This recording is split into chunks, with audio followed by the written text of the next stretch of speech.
I'm Not Finished, a podcast with Amanda Humberson.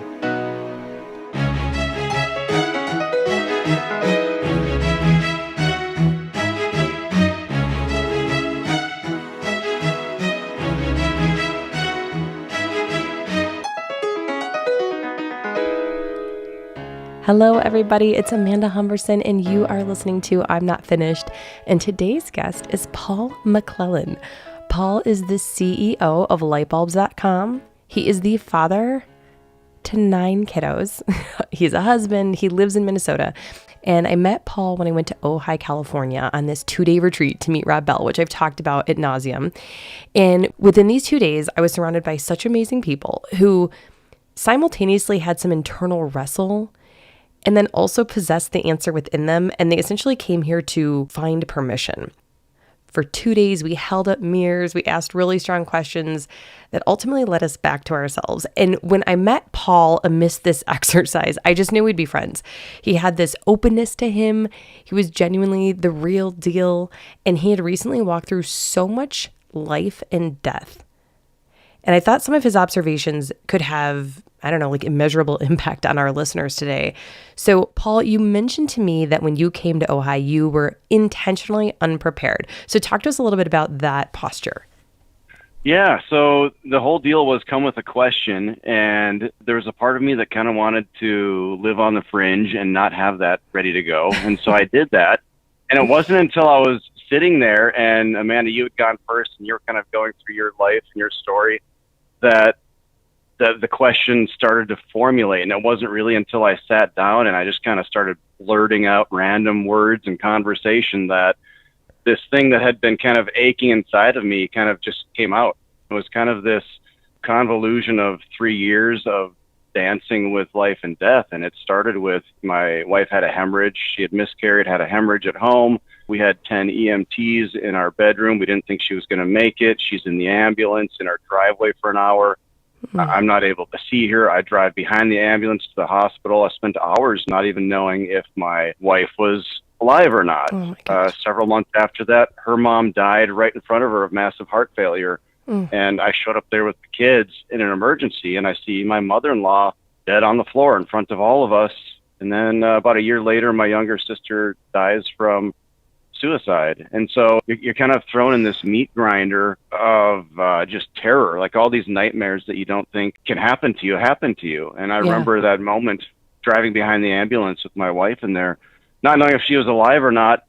And it was like this really bizarre dance with life and death. And I love how Rob put it when we were talking in Ohio, where he's kind of like, he used his hands to gesture a hand towards him and a hand away from him, kind of coming together on the same plane.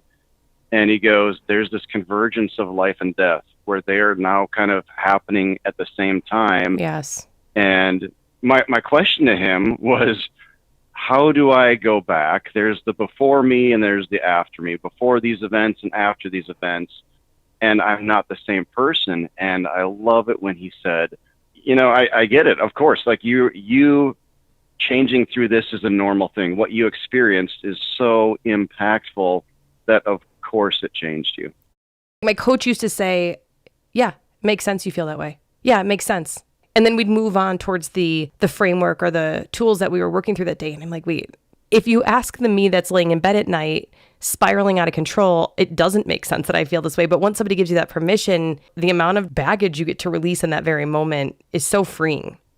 Yeah, because it was such a stark difference from what I viewed life and reality and God and everything as before and how I viewed all those things after. There was a part of me that kind of wrestled with that, right? Because it was like 40 years of living a certain way or thinking a certain way, and all of that just like exploded and shattered, and my experience could no longer contain that. That belief system, everything kind of grew beyond that. I wrestled with that, right? And I wrestled with it because the people that I'm surrounded with, my friends, family, coworkers, they weren't there. And so I kind of grew up and off and out in some weird diagonal line from that reality. And I just wrestled with it because it was so jarring and so different. And then it was just so reassuring to figure out that I'm not weird. Well, yeah, I'm weird, but I'm not it's weird not in lying my to the beliefs, audience, Paul, right? okay? Like, so like, here's this permission to be you, permission to be changed, forever altered because of these experiences. Right. Well, talk to us about that, because I think that was the biggest takeaway, right? Was, yes, there was all of this death and chaos that you experienced, which then went on to change you. But a lot of that had to do with where you came from and how to continue being this newfound version of yourself within that same container, as you call it. And a lot of this has to do with God. Like, you talk about this chapter of your life being this simultaneous moment of when God died and when God was born. And so talk us through that, because the audience needs context around this culture in which you existed prior to all of this happening, and then you stepping back into this culture completely changed post all the trauma. Yeah, no, totally. Yeah, it was so pivotal in that, let's call it the spiritual journey, right? Yeah. So having been raised in this fundamentalistic Christian background where God is very much a vending machine, if you put enough quarters in, you're going to get some sort of response. Mm-hmm. If you pray enough, if you do the right things, if you do all of these rituals, and if you kind of embrace the dogma, then you're supposed to get this wonderful outcome. My life experience was the exact opposite, right? Yeah. Like, I'm going through all of this, and I remember the last time like I had ever earnestly prayed, right, was that night. Was like this terror. Oh, God, help me. What's happening? My wife is dying. Kind of like this gut-wrenching feeling. And then I'm driving behind the ambulance, and I'm like, she might be gone. Mm. We have 9 children. We had 8 at that time. And in my mind, I'm going, what if I'm a single dad of 8? Oh, my gosh. Is this survivable? And so my mind was just running around all these what ifs. Of course. And it was kind of like this, God didn't do this to me. I don't believe that's what God is. I don't believe that's what the reality of the God actually is. For me, it was like my soul reached out and was like, okay, I can't believe this anymore. This upbringing and this teaching that I had, it cannot support what I'm experiencing. And so it went from this version of God as this, like a Dumbledore, Gandalf, white wizard in the sky ready to smite you, right? Yeah, I'm very familiar. Like, punitive God, that God died, and it was like it exploded and evaporated, and then it was like, because my soul's not some empty void, it's what comes back and fills it. And I'm in the hospital in the ER when I finally got to see Laura, and it was obvious that she had made it, and then they didn't know if she had brain damage from it, and I'm watching her, and I'm watching these doctors, this team of experts, do everything they can to use this amazing technology and intellect and effort to bring her back to life with transfusions and care. And then I see that, and I have this deep appreciation now for what these people have done. Okay, what do I do with that? What do I do with everything that happened?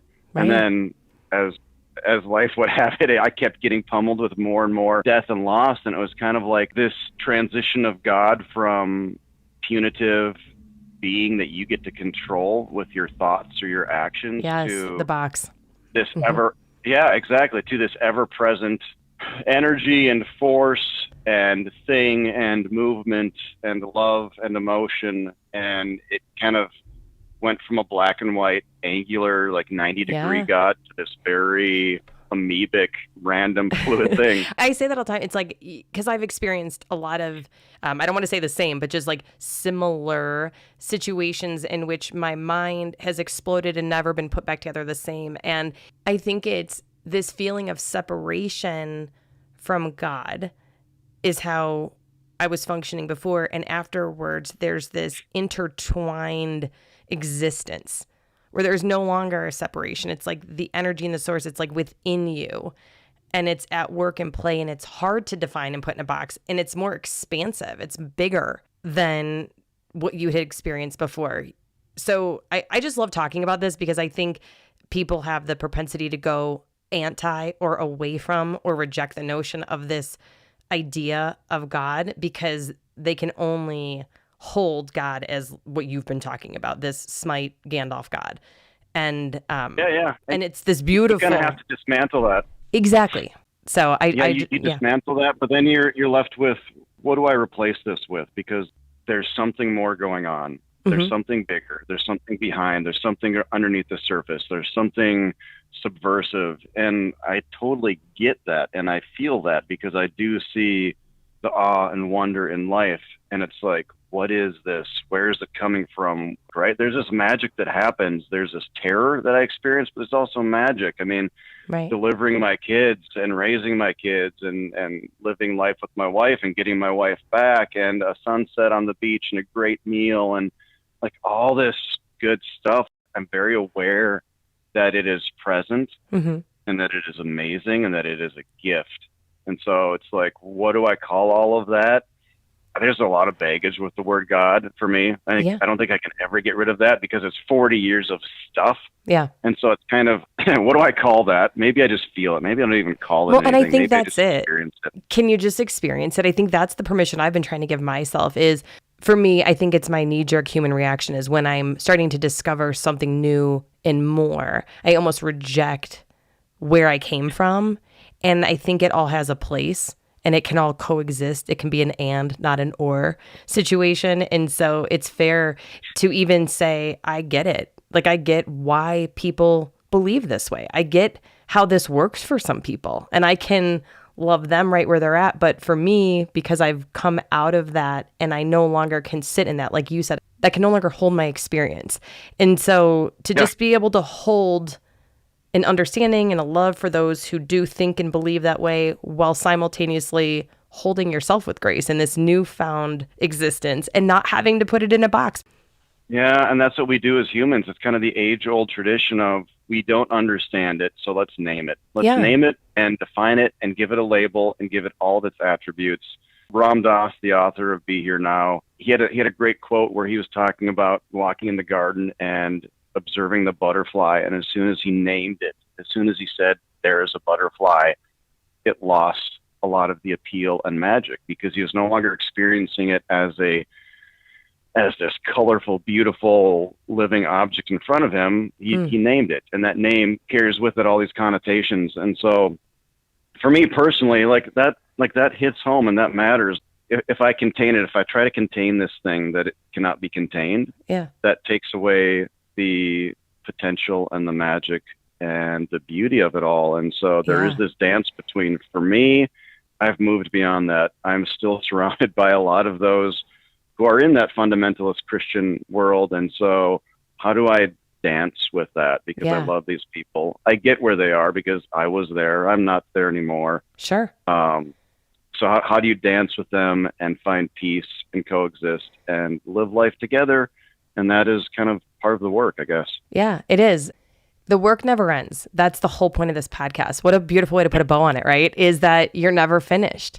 So the people you're around aren't finished. You're not finished. You're just at a different point in your journey. And I think that's the beautiful part too, is watching you embrace all of this newness and still be able to coexist and love well and extend grace and kindness and understanding to those who haven't yet experienced what you have. You just have no idea, right? It's like we never know what somebody's about to experience. And that's why it's so fun to hold this posture of, I'm not finished. Either are you. This is great. Let's talk about it. And just love well, right? I mean, it sounds so simple. It's not. Yeah, maybe in 5-10 years, I look back at the Paul who's talking in 2024 and I go, oh man, you right? Just, how you embarrassing. You know, who knows? Like, it's all part of that. You're gonna look back at your younger self. Yeah, and it's gonna live on Apple Podcasts forever, Paul. So I hope you meant everything you said with such concrete conviction. I stand behind it right now today. Oh my gosh. Well, I appreciate you. I thank you so much for coming on and sharing this with us. I know it's going to impact somebody listening, and I will hopefully talk to you soon. Oh, thank you. And for all the listeners, we will talk to you next week. Love ya. I'm Not Finished, a podcast with Amanda Humberson.